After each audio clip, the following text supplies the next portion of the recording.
everybody, and welcome to another episode of Fire Up. I hope we're all fired up tonight.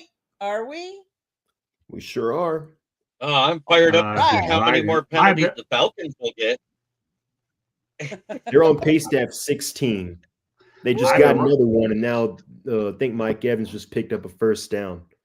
I've been riding a lot of energy with all the other stuff I've had to do tonight unexpectedly, but the reality is it's going to be an occasional guest on this show. Let Candy do her thing. So that's all good. Looking forward to see what you guys have. We're welcoming our guest, the hostess with the mostest shows on our network.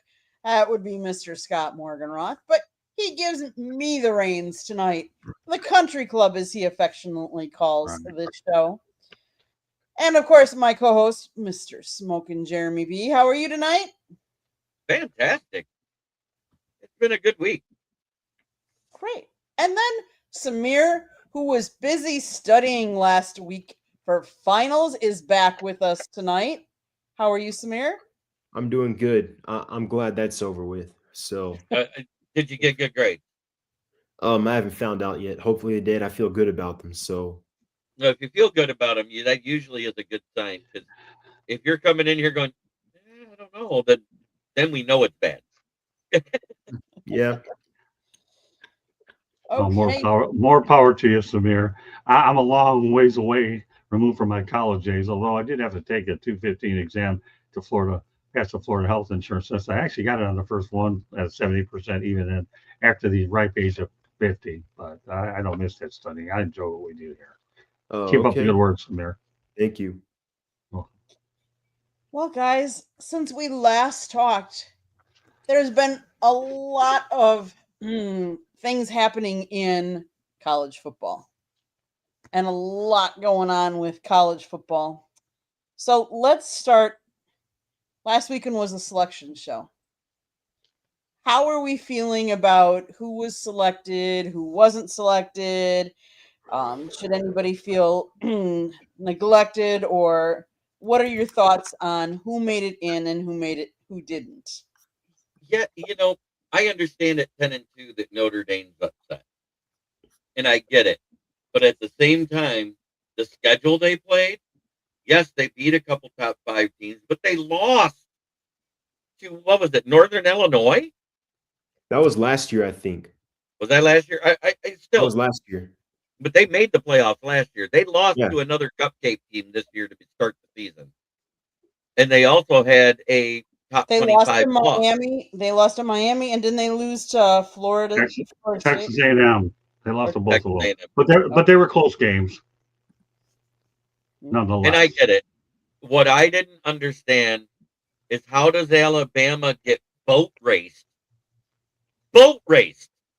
in the SEC championship by Georgia, and they didn't move a spot? They stayed at 9. That's what I did not understand. Yeah. Well, keep in mind, they also lost bad to 5-7 Florida State week 1. Yeah. Well, what you had in week 1 though is Alabama. Let's face reality. Nobody knew what Florida State was going to get. They ended up riding the momentum of Tommy Castellanos, who transferred down, and Gus Malzahn, who's a heck of an offensive coordinator. And Alabama did not see that coming. And the reality is, the first game of the year, it was. Had that game had been played a few weeks later, the outcome is different. But Florida State surprised a lot of people, and they always say any team can win on every given day. Well, Alabama found out the hard way that you better be prepared for the opener, and Florida State snuck up on them is what they did. I was intrigued about Castellanos, let alone Gus Malzahn, because he did a good job at Central Florida.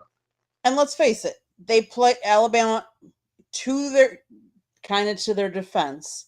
They played in the championship game where Miami and Notre Dame were both What's the second all this? I got it. Oh, it's on yours. It's not mine. They're done.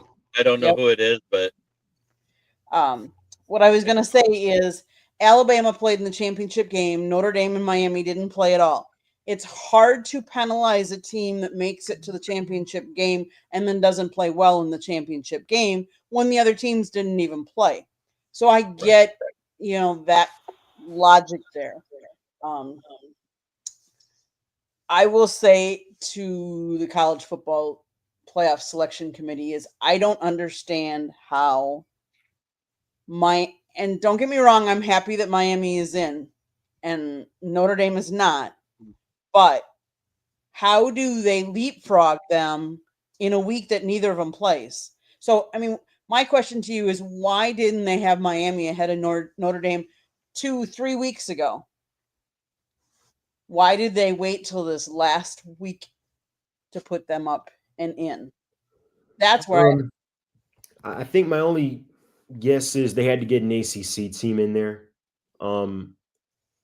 I just don't know if the committee was willing to do a playoff without a team from one of the major conferences or from one of the Power Five conferences in. I think that's what it was about because if Notre Dame's in a conference, and I know this is kind of an overrated take, an overused one, but if Notre Dame's in a conference, I think easily they get in over Miami. Okay. Okay. Well, here's the deal. Head-to-head matters. Katie, we were at the game, right? Yep. Was it 27-24? Miami beat Notre Dame. Right. By 3. Miami really dominated throughout that game. I don't care if it's first game of the year or not. So what? Care.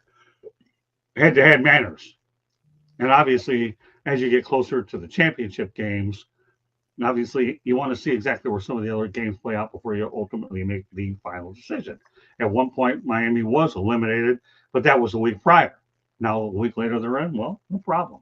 To show you how bizarre this season is, Manny Diaz wins a conference title. Miami doesn't. But Miami's in. But they played real well in the month of November where they notoriously don't play very well. But head-to-head matters. I don't care what anybody says.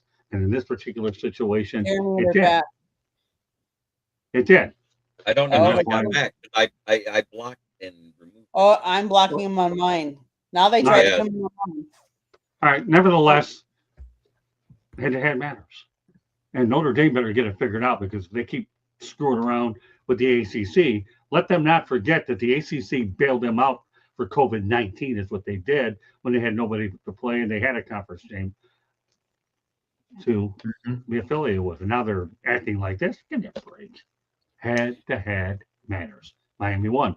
Next year, they'll play each other again, a game that Katie and I are hoping to get to in South Bend, a bucket list of ours. Go ahead.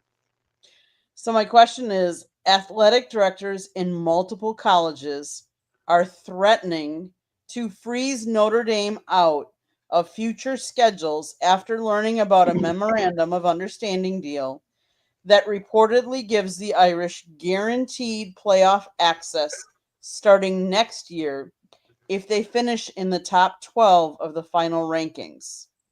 Critics argue that the deal gives an independent program special treatment while everyone else must navigate conference races and more challenging paths to the playoffs. They would use non-conference games as leverage to push the Irish toward joining a conference or to protest the perceived special treatment. What do you guys think? So I don't know if I fully know, but what's the backstory behind them playing in being an independent team? They get their own TV revenue from NBC. Right. That is the main thing that's keeping them there because of that lifetime contract that Lou Holt and the athletic director of Notre Dame negotiated with NBC. They don't want to lose that contract money because it goes up by X amount percentage every year, and they don't have to share it with anybody. It's the same reason why we heard about a month ago that Michigan and USC, because they created their own network for their school, a private network, went out and got their own sponsorship, and they have to share. Each one of them makes $2.5 billion alone, and they have to share that with the rest of the Big Ten, which is why they've threatened to go independent. But what's happening to Notre Dame now, with teams threatening to leave them off the schedule, Michigan and USC are going to go, maybe sharing's not so bad. Interesting points. Actually, you know what? I'm in favor of it. Freeze them out. So what? Yeah, freeze them out. I don't care. I think it's a great move because Notre Dame, that'll keep them out of the top 12. Then you won't have to enact that clause. The independent thing, I understand what they're doing with NBC. I totally get it. They're making money. They're putting it all in their pocket. The ACC bailed them out. You think you're going to, Big Ten says that you're all in or you're not. That's all there is to it, period. And the SEC is in a position of power. They could do that if they want to as well. So where does Notre Dame? You want to get even with the ACC when they saved your butt? Yeah, okay. I think they should. I think all the top teams. Then you talk about strength of schedule. Notre Dame's got big trouble. They open up a can of worms that they shouldn't have. They should have kept their mouth shut, bit the bullet, and gone to the Pop-Tarts Bowl. But because what happened with Notre Dame is when they got out of the bowls, then you had a domino effect on all these other teams got out of it. And there were some that really should have been it, like Florida State, that needed to get in. And all of a sudden the bowl season's upside down. There were way too many of them anyways. But that's for another day. So, get me wrong. Notre Dame's the top, one of the winningest programs of all time. But this is a different era of college football. Right. And if you're going to, it's like Pearl Harbor. Sorry, Jeremy. The Japanese made the first move at Pearl Harbor, right? And what happened? We got drawn into the war. Notre Dame, to me, is the Japanese in this case. And Pearl Harbor was everybody's getting into war. Okay, Notre Dame. Okay, you dropped the ball. You disrupted our system. Now we're going to retaliate. Go ahead, Jeremy. So the 10 schools that decided to turn down bowl games this year, the biggest one was Notre Dame. Then it was Iowa State, Kansas State, Florida State, Auburn, UCF, Baylor, Kansas, Rutgers, and Temple. The funny thing is, outside of the first three I named, the rest of them are 5 and 7. And the only reason why they made bowl games is because they were the bowl games that nobody watched. They're the bowl games like in between Thanksgiving and Christmas where everybody's just like, we got the popcorn bowl and Mud City State, Mississippi, the little fields, the little stadiums. And yes, but what I hate about it is for the kids and the fans of the kids and the families, because the schools that decided to take these guys out of those bowl games, they're being denied that chance to have that special moment. What if that 5 and 17 does upset a 7 and 9, a 7 and 5 team or something like that in those bowls? That's what they're robbing these kids of the chance of doing and showcasing their talents that normally wouldn't be seen on a national stage. That's what I was going to say. Yeah. Well, take it another step. 5 and 7 academic progress rate. I actually asked Zach Kitley over at FAU, right? What 5 and 7? They would have taken that bowl if they had done business and not got clobbered by East Carolina to go 4 and 8. I didn't have that many miracles in my pocket. Candy, even Katrina McCormick, remember she said, I got them into the Motor City Bowl and they ended up playing Central Michigan. I did, Samir. I pulled a few strings back in Metro Detroit. Jeremy will say I have a lot of connections up there and they got them in there. FAU would have gotten in, but the reality is academic progress rate is really what kind of gotten them in. And the Iowa State was 8 and 4 and they didn't go to 1. Matt Campbell, they're trying to get things going. That one is the most costly of the group. The other one probably nobody cared about. But here's the thing, Jeremy, I want to touch on some and build on what you're saying. Well, you know what I like about these bowl games, Jeremy and Samir Candy? It's an opportunity for kids to get more game film to impress the pro scouts. Another game against non-conference opponents. That's what bothers me the most. That's what I like about the bowl game. It's an opportunity outside of your conference. And because these bowl games have been in my fair share, are heavily scouted. And all these kids didn't get those opportunities. And that's what bothers me. In fact, I don't know if you know this, but the LA Bowl is going to be discontinued. This is the last year for it because of the uproar of the Pac-12 going out and everything that took place there. That was actually announced today, by the way. Wow. Oh, okay. Yeah, 6 years gone, Pac-12. They don't care about the new Pac-12. They're figuring the fact that this thing that Rob Gronkowski was a part of is no longer there. The Bahamas Bowl would have been fun to go to. I would have loved to have taken Candy to that one. Even though they wouldn't have had any people, it still would have been a chance to get her down to the Bahamas. But that went down the toilet, and it's out in Texas under a different name. So with that being said, let's look a little bit at the first round matchups. So the first round is, let's start with Let's go ahead and start with Miami against Texas A&M. What are we thinking about that A&M's game? a little I got to go with Texas Texas A&M. A&M. They're a little bit more of a juggernaut. Carson Beck, you don't know if you're getting good Carson Beck or if you're getting Trust him. the bad version of Carson Beck anymore. From week to week, he's a different quarterback. I'm going to go Miami because they're on house money in this game. I may be a homer. I'm guilty of that. I have no problem with it, but they're on house money. I figure I might as well be different. One of us got to be right next week if I go Miami. But the guy to watch for in this game is Malachi Tony. This kid's a speedster. He does it on special team, good wideout and all that. I was sad to see Ray Joseph actually go into the transfer portal. I had an opportunity to interview him, but he sees that all these younger guys are being brought into the mix and he'll have an opportunity. You'll watch out for the name Ray Joseph. But I'm going to be the homer. I'm going to say Miami's on house money. They have everything to gain, nothing to lose. And if they win, guess what? Candy and I, we're going to apply for the Cotton Bowl out in Dallas. So I'd like to see them there. I don't know whether it's only a weekend if that's what we're able to do. I don't know. We'll have to see how it goes. Maybe we will, maybe we won't. I don't know. But I'm looking forward to getting back out there. I love college football, going to the game. It's the other drama I can't stand. So I'm going to go Miami this time. Okay. Ole Miss and Tulane. See, I mean, I don't know how to navigate this game because simply due to the fact that Ole Miss is without their head coach. Yep. If they had Lane Kiffin, I would easily say Ole Miss, but he's not there. What kind of impact is that going to have on the team, whether in game, in practice? I'm sure they're not going to change much, but just makes you wonder with all the publicity, not only with the publicity surrounding Lane Kiffin leaving, but with I would say the effect it may have on the players. Like, what kind of impact is that going to have? Now, one way it could play to their advantage, possibly, is that now that Lane Kiffin isn't there and it's someone else, you don't know what the game plan is or how they're going to approach different things. Because although it's the same coaching staff, the same philosophy, it could be a different approach. Mm-hmm. Yep. Jeremy, what's your thoughts? So who are you going with? I'm still going with Ole Miss. I go with Ole Miss on this one too. I just feel like they're the better team. Scott?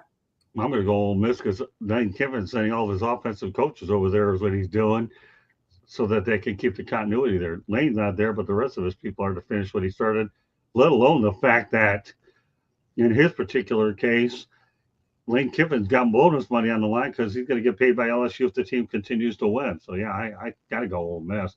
I hear the defensive coordinator is a pretty good coach. Hello, Kevin Taylor. Yeah, Michigan needs a coach. No kidding. Okay. We'll get to that. James Madison versus Oregon. Samir. Oregon. Jeremy. Oregon. Scott. I'll go Oregon, but guess what? Oregon's going to see James Madison's coach next year. Yeah, I got to go with Oregon. Alabama, Oklahoma. Who you got? I'm Samir? going. Oh, I don't know.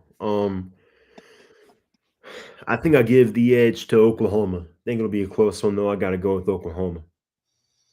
Jeremy? I'm going to go with Oklahoma for a reason that nobody even knows here because it's something that I saw that is reported. Flight logs showed that Kalen DeBoer's daughter, who's a softball player for the University of Washington, was at the Michigan versus Ohio State game. Today, she unfollowed University of Washington softball and followed Michigan softball. Oh, interesting. Yeah, interesting. But I think the way you have to see it is going from Alabama to Michigan, is that job really an upgrade? I mean, it can't. Well, it's the University of Alabama. I'm going to say it is. I'll tell you why I say it is. I'm sorry, Jeremy. Go ahead. Academically, yes, it's a way better place because you have a better class of students, and they have more options for the students than Alabama has. What is Alabama good at anymore? What do they produce other than football players? Yeah, see, the academics between Michigan and Alabama is like night and day. It really is.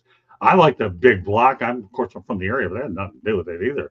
They're the all-time winningest program in Division One history. They have a lot of national championships, albeit a lot of more earlier, but they have a recent one. And the fact that Jim Harbaugh did defeat Nick Saban the last time that they met. So academically, Michigan is like no other. The number one, I think it is. Again, we'll find out whether Kalen DeBoer is the guy they ultimately land out to. But I like what Jeremy said. That's pretty interesting. I did not know that. So Paul Rick really nailed it on that one. There's a lot more to that situation that'll play out. And of course, DeBoer is familiar with Michigan. He was on the wrong end of a loss to him a couple of years ago. Mm-hmm. Yeah. I just don't know, because maybe I'm looking at it from a branding standpoint, because I kind of see Alabama as like the same as like the New York Yankee brand, or the Los Angeles Lakers brand. What's weird is that it didn't become a brand until Saban. Exactly. It was gone. It was off the map for decades. So Roll Tide was big where? In Alabama before Saban made it a national name. So yeah, I mean, I just don't know if I see that kind of move happening this late into the process, like from a move like that. But I mean, but I heard that name and Jed Fish, the coach at Washington, are the two names at the top of Michigan's list right now that they've been targeting. And the weird thing is it came out also from Josh Pate on ESPN that agents of these coaches, the 5 coaches that have been named, have been contacted ever since Michigan was 4-2. They knew they were getting rid of more. Interesting. I mean, the guy I'd like to see is Lance Leipold to get it personally. I think here's a guy who deserves it. He did some unbelievable things. University of Wisconsin Whitewater won 6 championships. He's getting lost over in Kansas.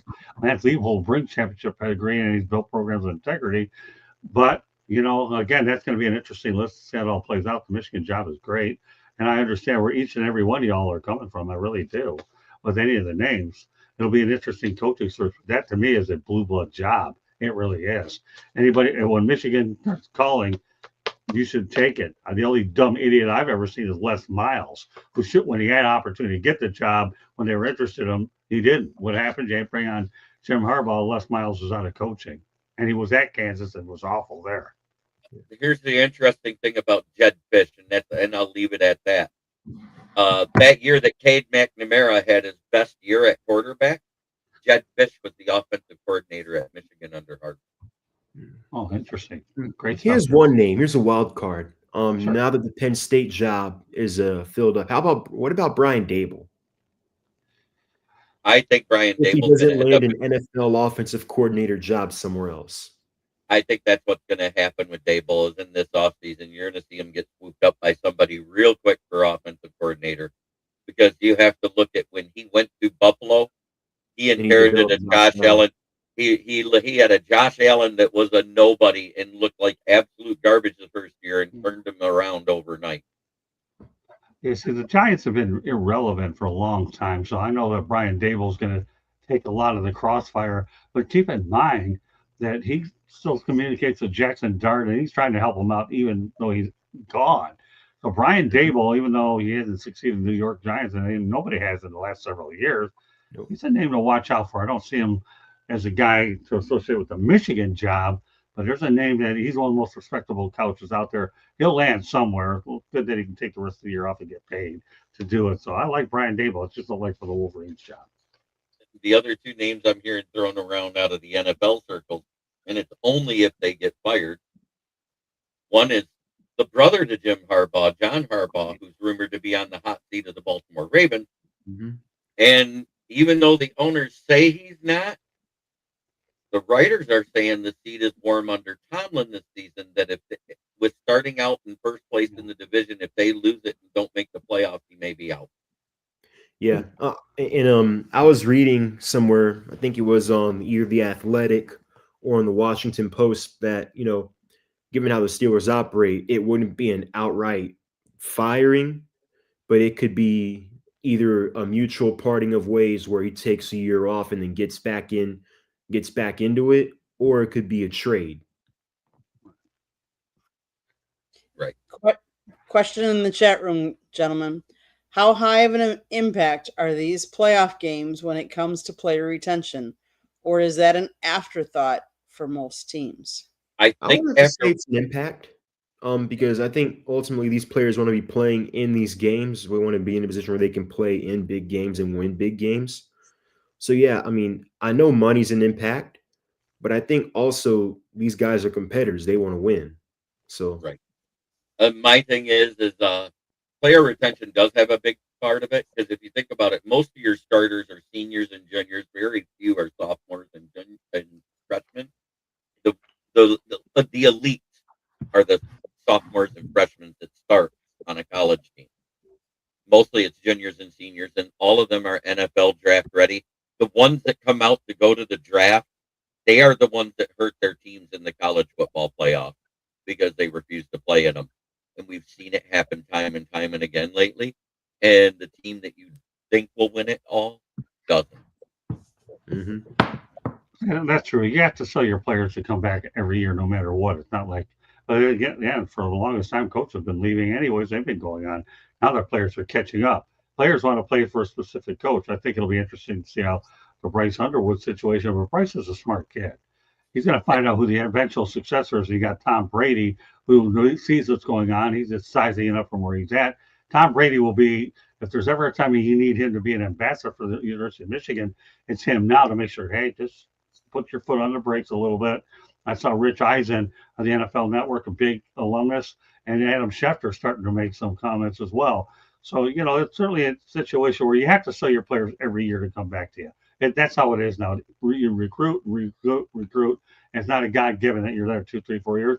And some of these guys are playing their 5th and 6th year somewhere else, anyways. It's a bet. You go where the best place you can to get a job in the NFL, and we're seeing guys play 6, 7 years. So since we kind of are alluding to it, let's go to the Michigan topic. Let's bring up the facts as we know them right now. Okay, so we know that Sherrone Moore was fired somewhere between 3:30 and 4:30 p.m. yesterday from the University of Michigan as a coach. We do have statements from agents saying of coaches that they're targeting, and I can't say which ones they are, but they're high on the list. They were talked to by the regents and athletic director of Michigan after Michigan went 4-2 and they almost lost to Northwestern that week. That was when all of this started. So if agents knew that the job was coming open then, Ward Emanuel, the athletic director of Michigan, knew he was firing Sherrone Moore at the end of the year, regardless of what happened with the Ohio State game, which means there was something else underlying.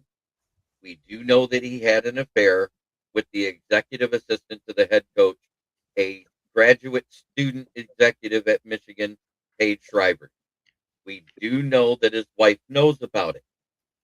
We do know that when he got home, his wife and him had an argument, and more than likely over said affair, but that is an alleged thing that the argument was over. But we know that the wife reported him to the health and wellness department of the police to look for him because he threatened to unalive himself. Mm. And in that type of moment, when you're faced with your wife saying things like divorce and I'll take full custody of the kids and I'll take more than half of everything you get and get alimony and child support and everything else, right after you lost your job, you panic. As a man, you panic. He handled it badly by saying he'd unalive himself. So she put the police on his tail. Allegedly, when he left the house, he broke into said staffer's apartment, and he allegedly held a knife to his own throat and threatened to unalive her as well. 2 hours later, she was able to contact him and get his location by pinging it and sent it to the police to have him pick him up at his church, which means, and it is known that he was at her apartment. It is not known if he broke in. It is not known if he threatened her, and it is all we know is that he was suicidal. He came to his senses and he went to his church because he is a Christian. He is a God-fearing man, and God is all about forgiveness. So more than likely, he went to his church to repent, and he contacted his wife.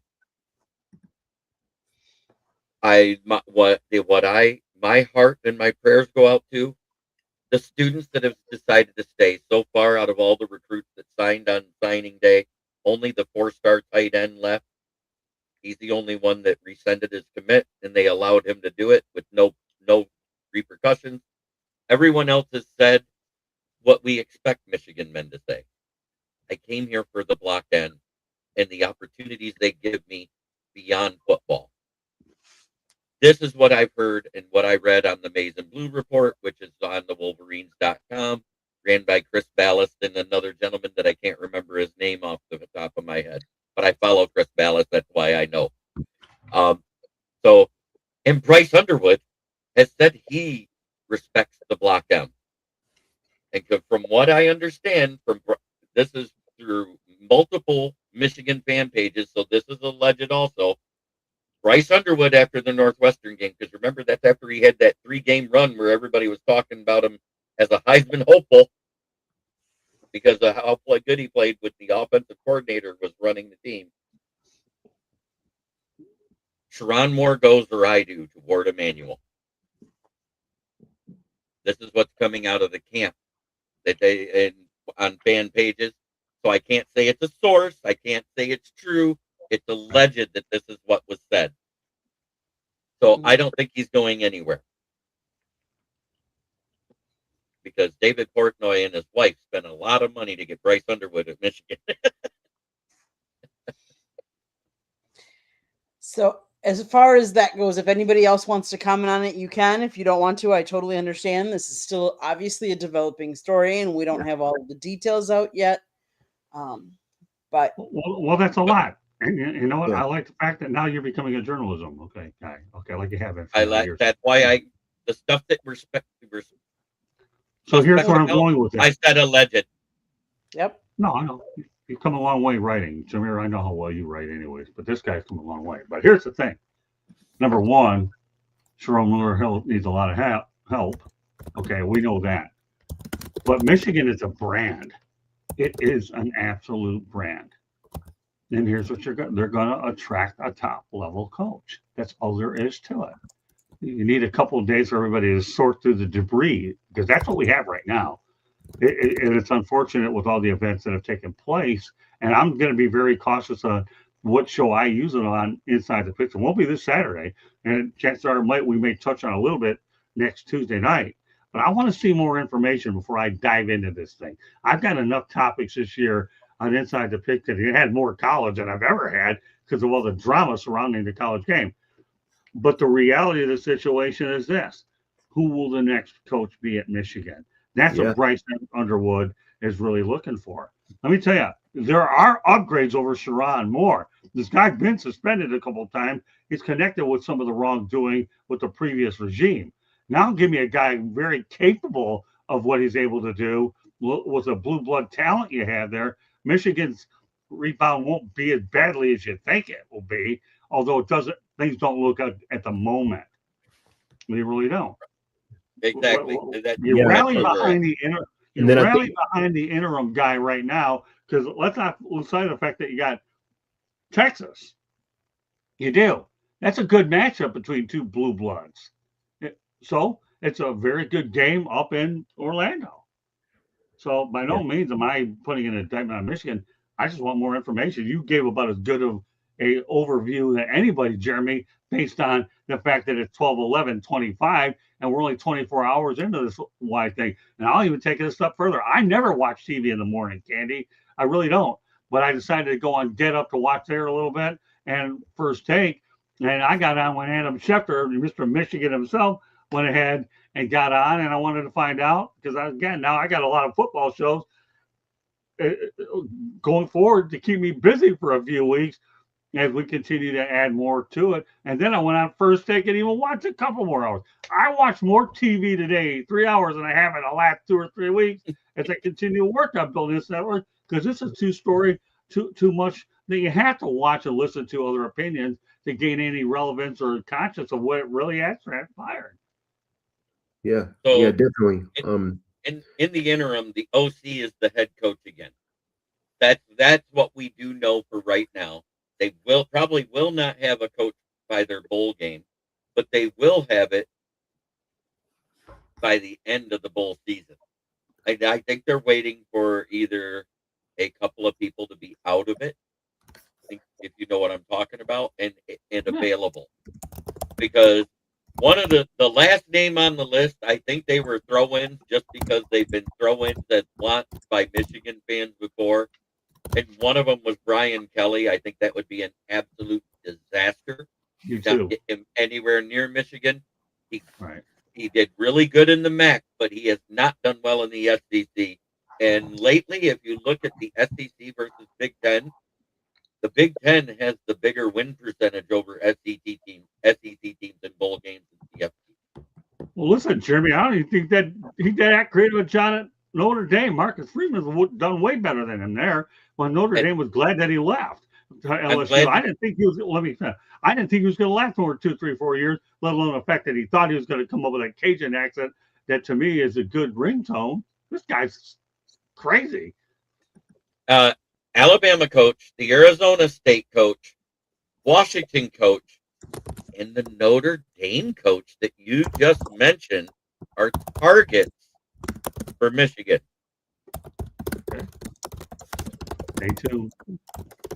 Interesting. And if Marcus Freeze, now think about it, if they're getting a freeze out in Notre Dame, and it's known there's not as much to hold Marcus Freeman at Notre Dame as there was these past 2 seasons. And you know what? Don't overlook that storyline that Notre Dame's going to get freezed out for what they did. What they did when they bailed out of that bowl game sent a message to everybody. Notre Dame's got egg on their face because of what they did. Okay, you stunned us by dropping out, but now all of a sudden everybody's angry at you. Didn't they back out of a New Year's Eve bowl? Correct? That's the one they backed out of. Bowl. Candy and I were there. That's a great bowl game up in Orlando. We were there last year when Miami took on Iowa State. That's a great bowl game. But it's a New Year's Eve bowl game, right? Yeah. That's what I'm saying. You're not talking about the one that's on the weekend in between Thanksgiving and Christmas. You're not talking about the one that's over in the Hawaii Bowl versus Hawaii and whoever. That's one of the premium bowl games. I've been to that. That's what I'm getting. That's what I'm getting at. You're not talking about a little money. Right. Listen, University of South Florida taking on Old Dominion, a matchup of 2 former Sun Belt Conference schools at the Cure Bowl. All right. And the only thing that has to be cured about that is Alex Golesh goes down to Auburn. His quarterback has decided, I'm going to be an assistant coach. I'm not playing in this game. And that Cure Bowl, anybody that watches that game, to me, needs to go to the doctor because that matchup is ridiculous. USF got that matchup because it's down I-4 to begin with in Orlando. They brought in 28,000 for the game against Rice, which was awful. And I knew Golesh was leaving right then and there, right, Katie, when I put my body language on. And what happened after that was unbelievable. So, that's a game that's the most useless bowl game. And not because it's USF. I'm just talking about games that obviously don't even make it to December 20th. So I understand that Notre Dame would have gone to one of the bigger elite bowls, and the Pop-Tarts Bowl is definitely one of them. That's the one that we were at. I think they have another one with the SEC and and obviously the Big Ten. So, but either way, those 2 of those last 3 bowl games are elite bowls, and Orlando puts on a good show up there. They really, really do. Sorry, Samir, go ahead. I didn't mean to take your thunder, and I feel like I'm taking some of it. I don't normally come on, so go ahead, Samir. Oh yeah, definitely. It's fine. I was going to say, I think it's a tough situation all around, not only for the program, but also for Sherrone Moore personally. he seems like a good man who made a mistake, and that mistake is ultimately going to cost him and cost him a lot. It's going to cost him his job, going to cost him his family. But I think if you're Michigan, they just fired the AD today, if I'm Oh, correct. did they? Did I they think fire him? Because it wasn't made official yet. It was. They, I think was I talked saw a about. tweet somewhere that they had fired their AD. I haven't heard yet either, but I wouldn't be surprised if it does happen. They have an interim president, as I understand it. So they even have an interim president. This actually, what's interesting is LSU was in quandary for a while too with Scott Woodward. They brought in another guy who ultimately landed Kiffin. So the Okay, ADs are there was a report, but I think it got refuted. It is refuted. Said Yeah, he has not been fired. we see a lot of that, Samir, these days, which is why until I hear it on a major network, I look at it, I stare at it, not yet. And with us being at the Tribune, where you have media distribution partners and lots of different sources to get information, until I see it from credible sources and writers, Samir and Jeremy, then I tend to look the other way because there's so much fake news these days. That's everything I wasn't brought up with in the industry. Everything that I have said was brought up by Josh Pate of ESPN. Okay. So it is, a guy at ESPN is usually a credible source. So I will leave it at that. He breaks a lot of the seedier stuff through the NCAA stuff. But I agree, Ward Emanuel should be gone because if you look at everything that's happened in Michigan sports, not just football, the Connor Stallion thing that Sharon Moore was a part of, the recruiting scandals that Harbaugh and Sharon Moore are guilty of, the gymnast coach that was found with one of his student athletes in his car outside of the gymnastics stadium, the misogynistic stuff that happened between the hockey players and cheerleaders, all happened under Ward Emanuel's watch as athletic director. Yeah, the only good move, though, Jeremy and Samir, that he made was hiring Dusty May from Florida Atlantic. That's the only good move that he's made. And I know Dusty real well. He's a good friend of mine. But other than that, you're right. It hasn't been good for the Maize and Blue. And I have a lot of friends connected with the University of U of M, and I'm on their mailing list because I know people, and that's why they send me first-hand information. Yeah. So, Samir, if I ever go ahead and tag you on a tweet with U of M, then you'll know where I'm getting my information right from. Definitely. Everything else. But I get my information, Samir, when I tag you on Twitter from sources that you can use that information. Right. So go ahead. Yeah. And speaking back to the NFL, for those who aren't paying attention, Atlanta has 13 first downs and 14 penalties. 14. Yeah. So the record, it was 32 penalties called and 23 expected on the Oakland Raiders versus who? The Tampa Bay Buccaneers in 2016. Oh, wow. Yeah, they're not going to hit 32, but I think there's a good chance they'll set a franchise record for in-game penalties. I know we said it in 2019 under 2019 under Dan Quinn. I think it was against the Colts. Forgot how many. The year after, or 2 years after the Super Bowl appearance, right? 3 years. 3 years, okay. Let's see. Well, there's been 14 called on Atlanta and 13 accepted. Wow. Mm-hmm. Yep. Oh yeah. Their franchise high was 16 in 2019 against the Indianapolis Colts. Yeah, they're well on pace to break that. They're well on pace to shatter that record. And they're well on pace to possibly tie the accepted record at 23. Yep. And I get that the game is close and they're playing hard. If anything, that's an indictment that the pieces are there, but they're undisciplined and they're ultimately poorly coached. When you're on pace to shatter your franchise record for penalties in a game in the third quarter, that falls on coaching. Just accepted. They are now 3rd and 20.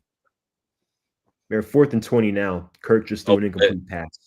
Oh, okay. Yeah, Kirk is doing great, ain't he? He's having a decent game, actually. He almost had a touchdown. David Sills, who was called up off of the practice squad a couple weeks ago, just dropped a wide open touchdown pass.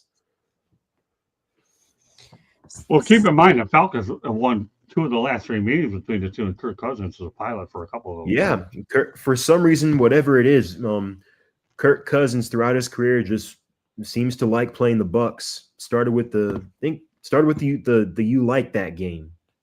Well, so did Barry Sanders. All I watched Barry Sanders do over at the old Tampa Stadium was break 2 80-yard touchdowns. And I actually was staying at the Lions Hotel the night before, and Barry and I were talking. I got along well with Barry Sanders. I was covering the Lions back when Barry was there at the Dome. And I shaking his hand, hope you have a good game. And what do you think happens, Samir and Jeremy and Candy? My buddy Chip Davis at the time is the PR guy for the Bucks. Going back to that. No cheering in the press box. But, of course, when Barry Sanders breaks 2 80-yarder, Chip looks the other way, and he was cheering too. He didn't care. And by the way, Chip Davis is in my book, Lessons from Life, the best PR guy I've ever dealt with. Go ahead, Chip. They are at 15 penalties and 100 yards now. 15? According to the team stats on Google, that's total penalties, not accepted. Oh, so 14 15. accepted, or is it 13 accepted? It's 14 accepted now. Yeah. 15 called. Wow. And the time of possession is almost dead even. Yeah. The yards are 279 to 260, 212 passing to 204 passing, 67 rushing yards to 56 rushing yards. And the Falcons are actually leading in yards per play. If it wasn't for the penalties, they probably would have 2 more touchdowns. Yeah. And again, it just shows what I've been saying all season. This is a poorly coached football team. And I think you're seeing it right now. Hey, Patty, by the way, you're in the chat room. I go to Pop-Tarts Bowl. If I got some free Pop-Tarts, they were not shy about giving us them, right, Candy? We had plenty of them. Do we still have any of those things left? I imagine we have a few left in a box somewhere. I don't know. But they were good. I enjoyed them. I hadn't had Pop-Tarts in a while, but boy, I had plenty of them during the media hospitalities and all that. They were pretty good. I have a couple of here, but. And I know OSU fans are having fun clowning us on Twitter, the Michigan fan base, the Michigan team. They're clowning us all over the place. I've seen what they said. But you want to know what? I know one thing Michigan doesn't have that OSU has. You know what that is? Vacated wins. Weren't we doing some predictions, Candy, before we let's see. So yeah, I think Oklahoma, by the way, is going to end up beating Alabama. That's what I think. I forgot about that. So let's go to the NFL. What game are you most looking forward to this weekend? Yeah, I think the first one is the Bills and the Patriots. So the Patriots are coming off their bye. The Bills are coming off that somewhat, if you want to call it, ugly win against the Bengals. I think this past week validated a lot of the concerns about the Bills, especially defensively. They're not sound defensively. They give up a lot of big plays, as we saw late in the fourth quarter when Joe Burrow threw that touchdown pass to T. Higgins to get them back in the game. And their offense is Josh Allen and James Cook playing hero ball. They don't have any threats on the outside. I think Dalton Kincaid still might be hurt, or is he back now? But yeah, there's just a lot of concerns about the Buffalo Bills. From that standpoint, and the game is in New England. New England's already beaten Buffalo this year. If New England wins, they're going to clinch the AFC East for the first time in 6 years. So I like New England here to win this game and clinch the East. And then my second game is the Lions at the Rams. Brian Branch is out for the season, torn Achilles. It's a big loss for them. It is, obviously, and especially since Kirby Joseph is still hurt. I like the Rams in this game, but the fascinating part is that the Lions are in trouble, given the fact that the Bears will more than likely beat the Cleveland Browns. But if the Browns upset the Bears and the Lions upset the Rams, the Lions have the tiebreaker over the Bears as of right now. So they would take the last spot in the NFC playoff picture. But if the Lions can keep pace the rest of the way where they can find themselves at least a game back, provided Green Bay does end up winning the North, that last playoff spot could possibly come down in that Week 18 game in Chicago with Detroit and the Bears. So that's fascinating. So Samir, you really called this season with the Bears because the Bears have. I said they would win the division before the season started, mm-hmm. and that Ben Johnson would win Coach of the Year. Mm-hmm. I think Sanders and the Browns have a good chance to upset the Bears this week. I put it a pickup game because of the Browns defense and the way that Shedeur Sanders has played at quarterback the last 2 weeks. He has thrown 4 touchdowns, 2 picks, and ran one in. That's a pretty good touchdown to interception ratio for a guy that wasn't playing with the first team for 3/4 of the season. So here's the thing. The breakdown is, let's say the Lions win out at 12-5. They have a 52% chance to still win the division and 100% in the playoffs, correct? At 11-6, it depends on who they lose to on the odds. If they lose to Pittsburgh and win against the other 3, then it's 13% to win the division, but 97% in the playoffs. If they win everywhere else and lose at Minnesota, it's 14% to win the division and 97% to get in the playoffs. If they lose at the Rams and win all the way out, it's 14% and 94%. And if they win all and then lose to Chicago in Week 18, it goes from 90% to 73%. Because if they lose, it depends on the point differential on whether or not they get in the playoffs over Chicago. And that means that Chicago has to beat us by more than 31 points. Okay. I'm just breaking it down. And everything like that gets less than 50%. Yeah, so somebody on this panel is good with analytics. Okay. Evidently, that's you. So now, what 2 games do you like? What 2 games do I like? Yep. God, let me look at my schedule again because I got got it. Look at the schedule after hitting all those. I just wanted to spell that out. I got it. I'm looking forward to, and it's kind of like a toilet bowl game, is what I like to call it, because I love these. I love it when it's 2 bad teams versus each other. It's the Washington at Giants, because you may not have Jaden Daniels, but you got Jackson Darkbet for the Giants. And if the Giants can play 4th quarter defense, they may actually win this game. Okay. Scott, what games are you looking forward to this weekend? Well, the Lions have had a couple stinkers this year, but I think that I'd like to see them come up with one against the Rams that isn't a stinker because they need it worse than the Rams to get in the playoffs. So I'm going to look for the Lions and the Rams. And you know what? The other one I really like, I'm definitely looking forward to watching. I think unfortunately they're at the same time. That's why I have picture. I got the Packers and the Broncos. I mean, the Broncos are playing some awfully good football. They really are.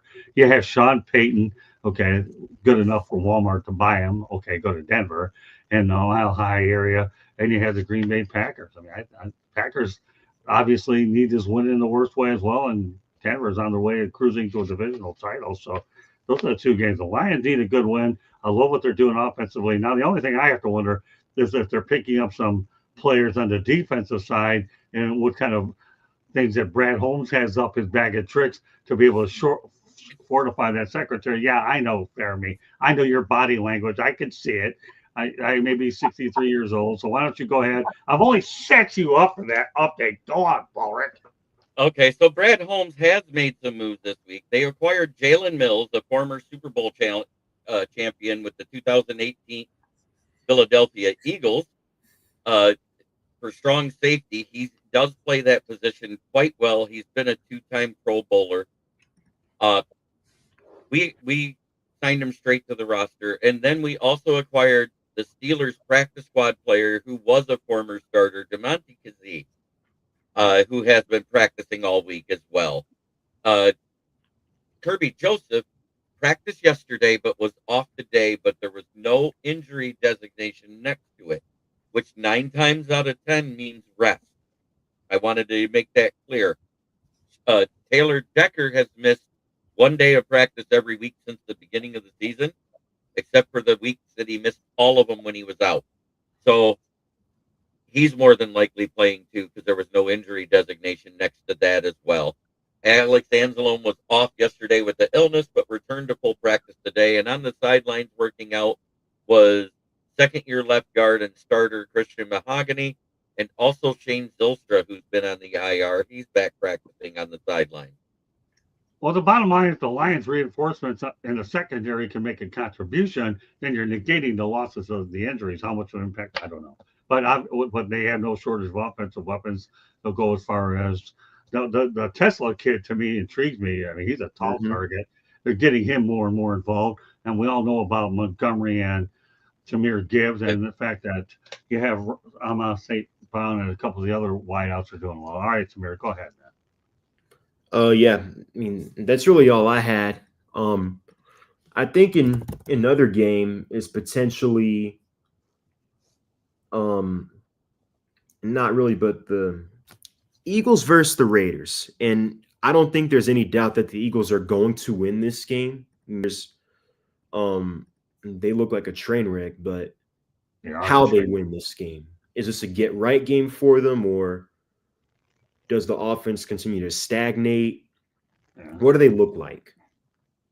I agree. Bottom line is the Eagles are on a 3-game losing streak. If you want to get well and you want to get confidence, play the Raiders. It's okay. How about the Chiefs? Chiefs Chargers. I'm going to go Chargers roll that one. I'm sorry. I don't even care if Herbert plays or not. Omarion Hampton's back. He looked really good in that game last week. The offensive line, without both starters playing, hasn't missed a beat.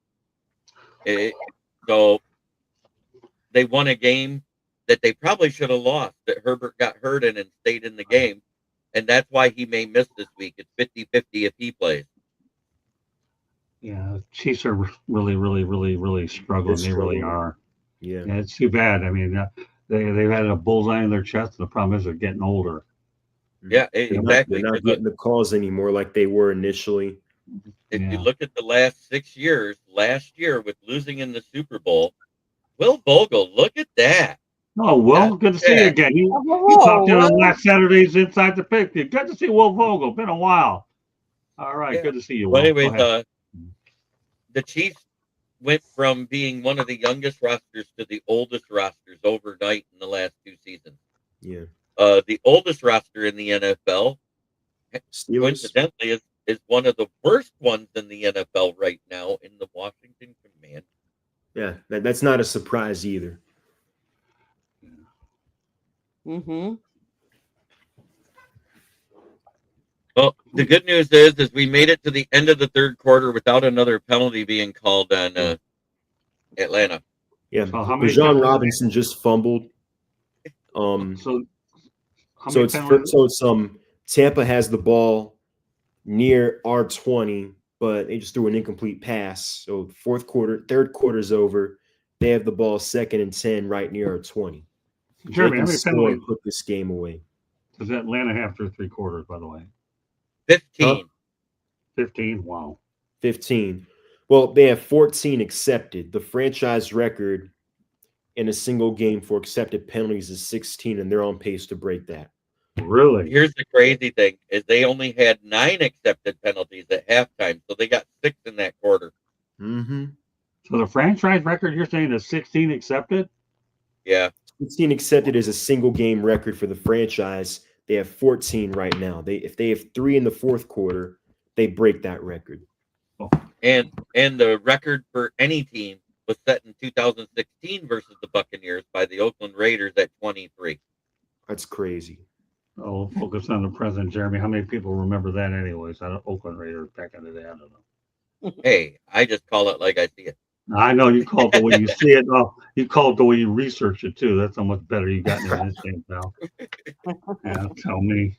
Nobody knows you better than I do, Ballrick. That's good.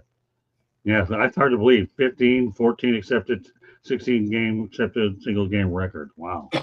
Well, after the first half, they said the snap count was over for Mike Evans. He has 5 receptions and 122 yards so far. Yeah. Mike was he had a nice catch over Kobe Bryant earlier, sip a touchdown. Isn't Kobe Bryant the one that got that interception last week? No. No?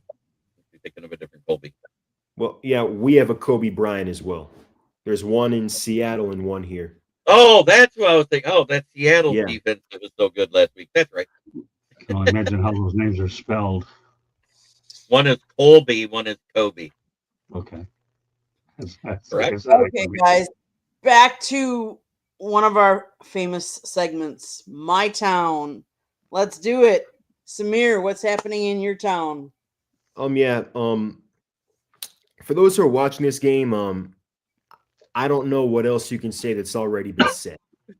I mean, this team has talent. They have pieces. You can see the way they're keeping close with the Bucks, but they are just an extremely poorly coached team as a whole, and you see that they have as many penalties as they do first downs. They're on pace to shatter their single game franchise record for the most accepted penalties in the game, and the fourth quarter just started. So yeah, the game is close, but that should tell you everything you need to know. Well, I had And the they feeling. just had another one: pass interference on AJ Terrell. First and goal, Tampa Bay. Wow. Okay. There it is. It tied the franchise record in one play. Well, they're one back because they're at 15 now. The record is 16.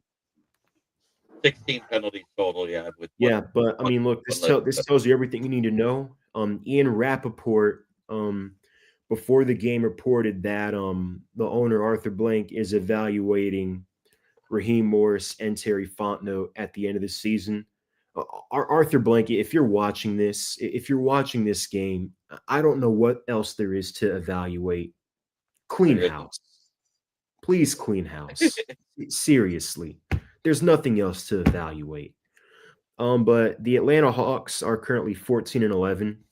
Trae Young is on pace to return pretty soon.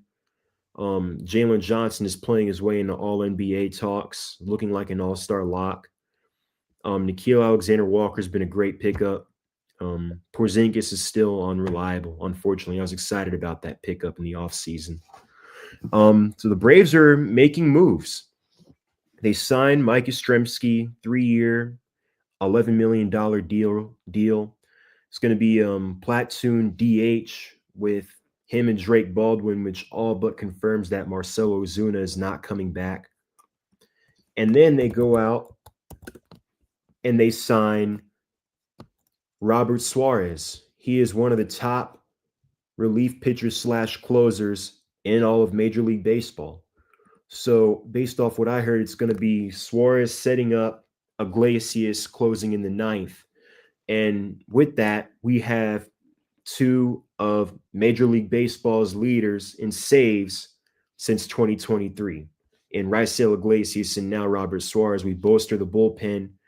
Joe Jimenez had a setback in his rehab. But still, two good moves that I like by the Braves.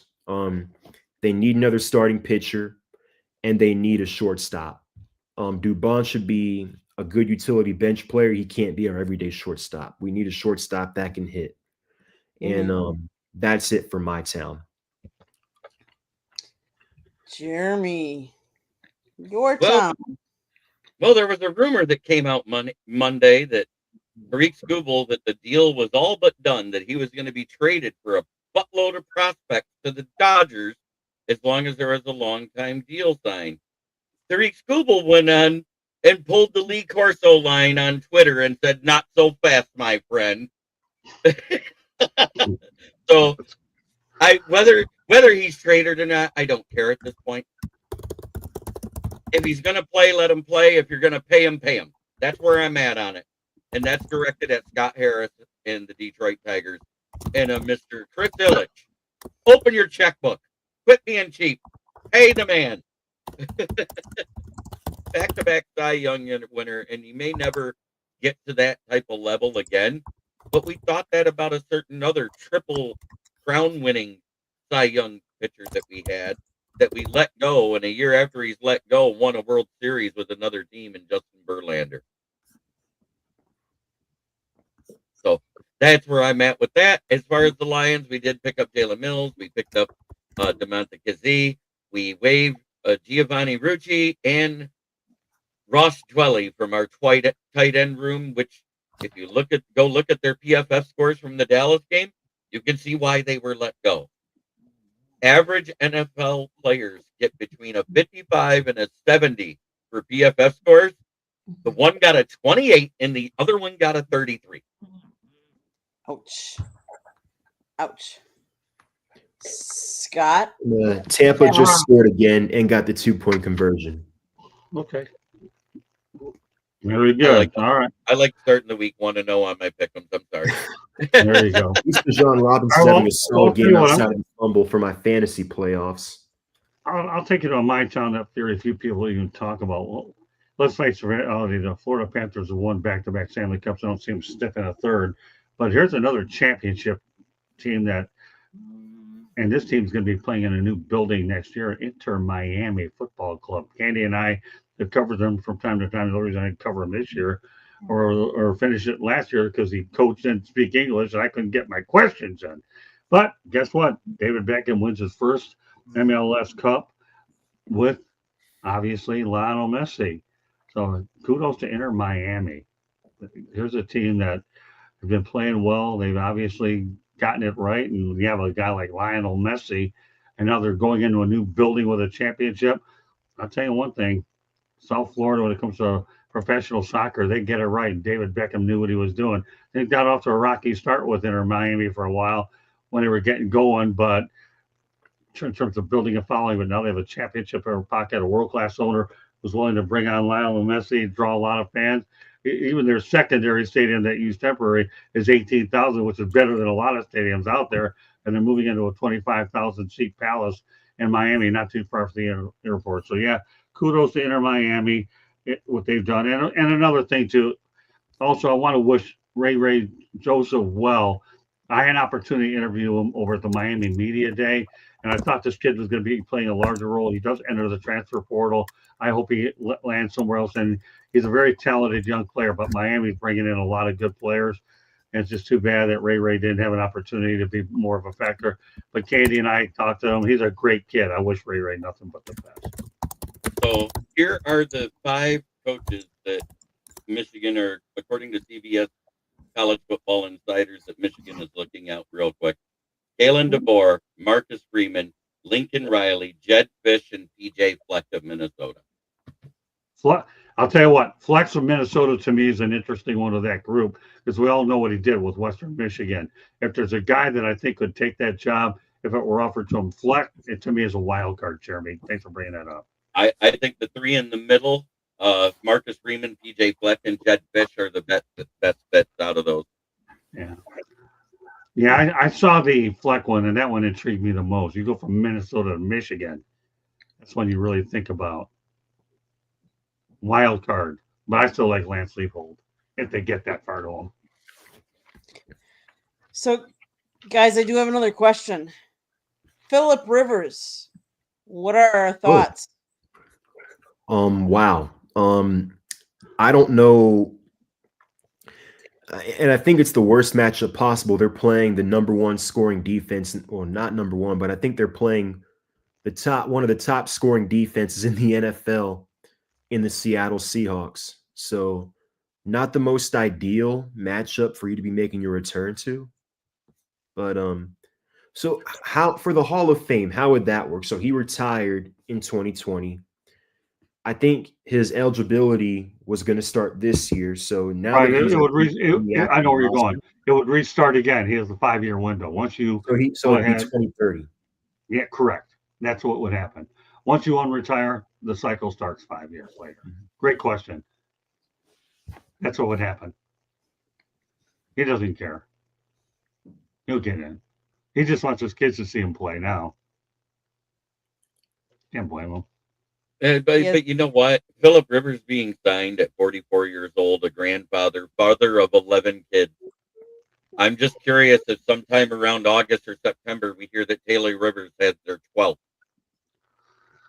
thought they were 13. No, because they had 10, but they had 3 grandchildren already. They did have another baby after. I do know that for a fact. Yeah, wasn't Brett Favre the last guy that had a grandfather that played in the league, if I heard correctly? I think so, yeah. Yeah, I thought so too. So And Candy, before there you that, I go. believe it was. I think before that it was George, the one that Blanda? was the. Yeah, Well, yeah, he was old enough to play in any area. That guy could have had grandkids all day long. Anyway, that's an he old was soul. 48 when he played his last game. Exactly. That's why he was a grandfather. Well, there you go, Candy. Here's a little bit of trivia with Mr. Stat there in NFL. Jeremy, yeah, you have Brett Favre, you have Philip Rivers, and George Blanda for all you old school people watching us around the network. There might have been a couple of them older cats that are lost in NFL history that were older playing when it back before it was considered a kid's game. Mm-hmm. Any other topics we want to bring up, gentlemen? I do have an interesting piece of Michigan trivia for you. Okay. Who was the quarterback that played for Michigan when they had the only season in college football history where they allowed 0 points as a defense 0 points. 0 points. for an entire season? I'm assuming this is They in the early 1900s. Yes. I don't know. Okay, your answer is none other than the name of the best player in football trophy, George Heisman. Oh, wow. There you go. So were you leading with that? 1906. They beat their opponents at the end of the season 255-0 over an 11-game period. So are you trying to lead up to the fact that there's an award being handed out this weekend that I think is the most overrated award on the planet? Maybe the most overrated award on the planet, but I believe it goes to none other than Indiana's quarterback, Mendoza. No brainer.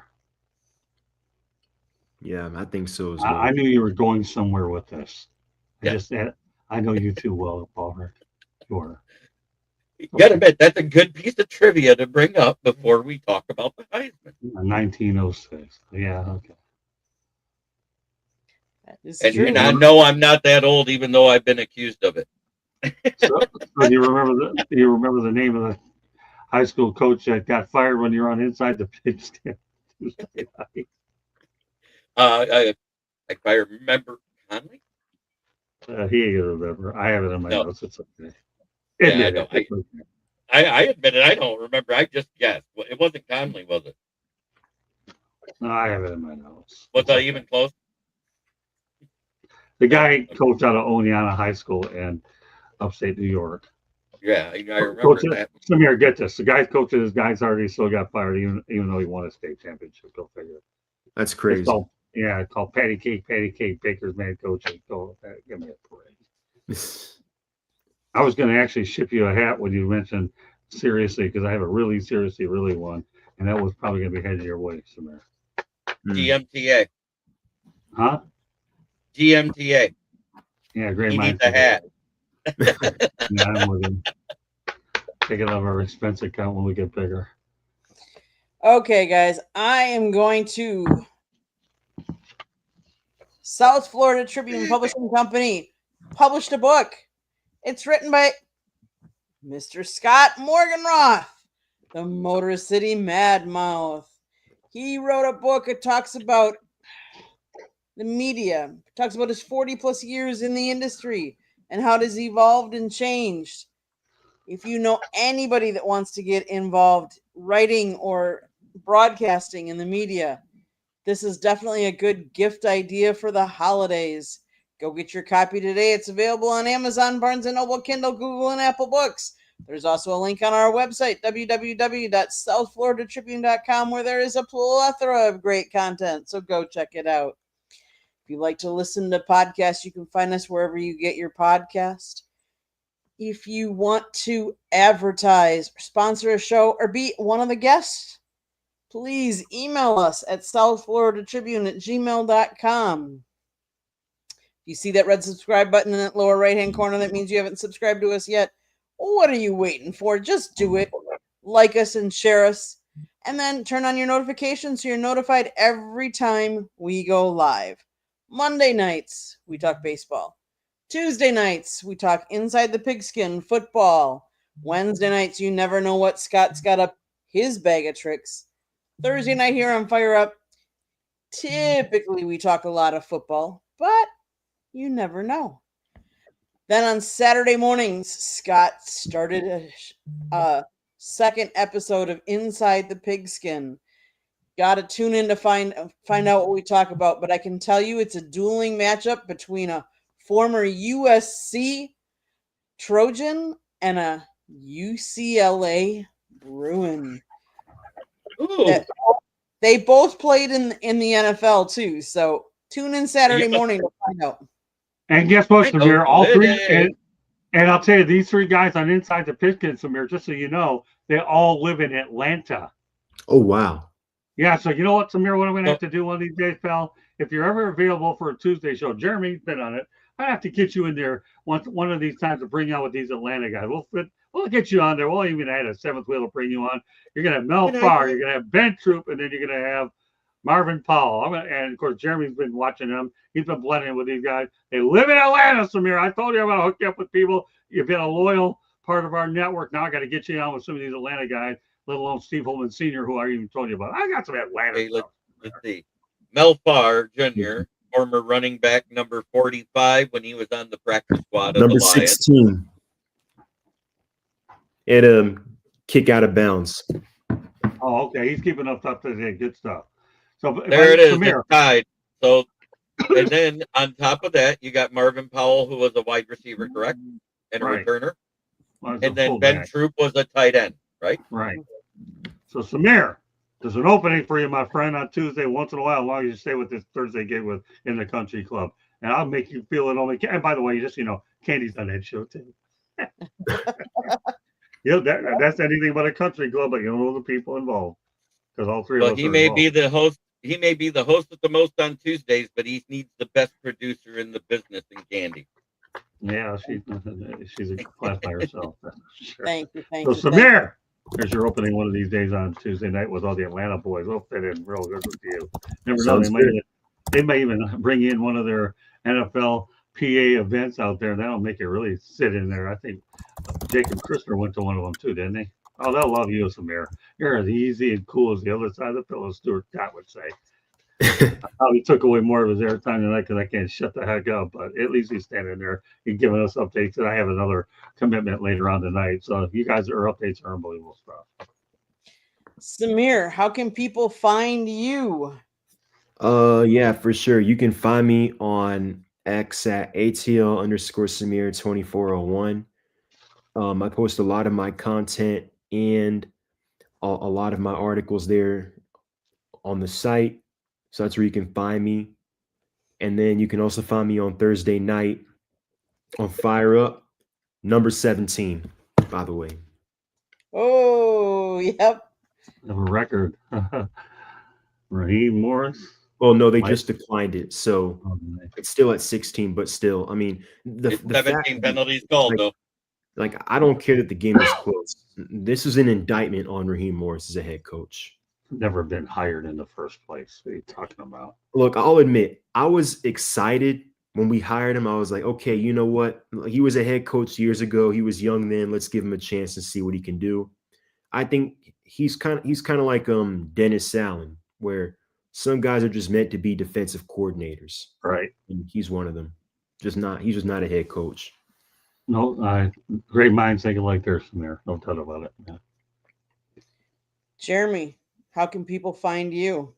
Well, you can find me here on the South Florida Tribune, which goes live into Facebook, Twitter, LinkedIn, and wherever you get your podcast, and also on YouTube, of course.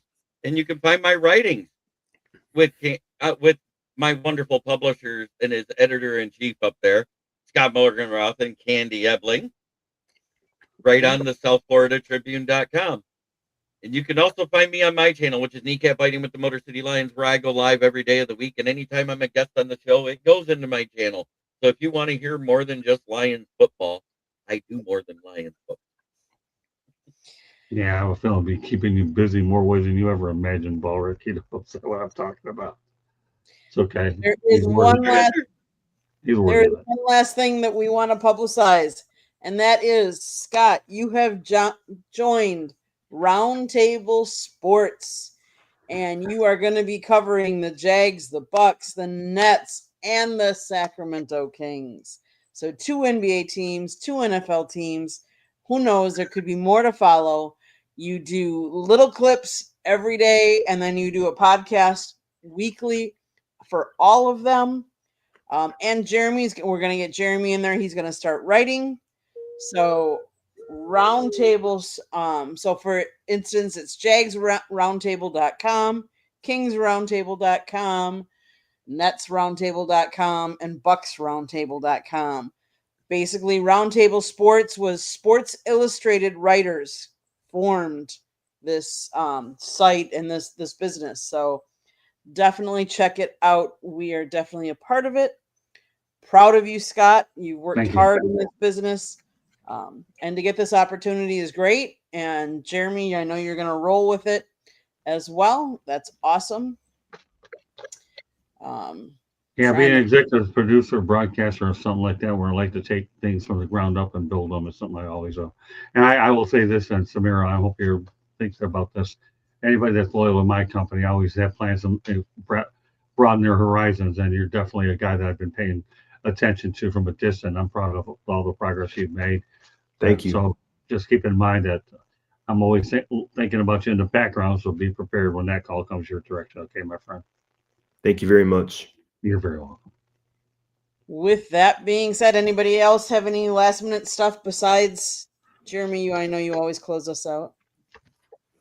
Try every day to be a better person than you were the day before. That's the only way to make the world a better place. It starts right here. Much love to everybody in the chat. Don't forget to like.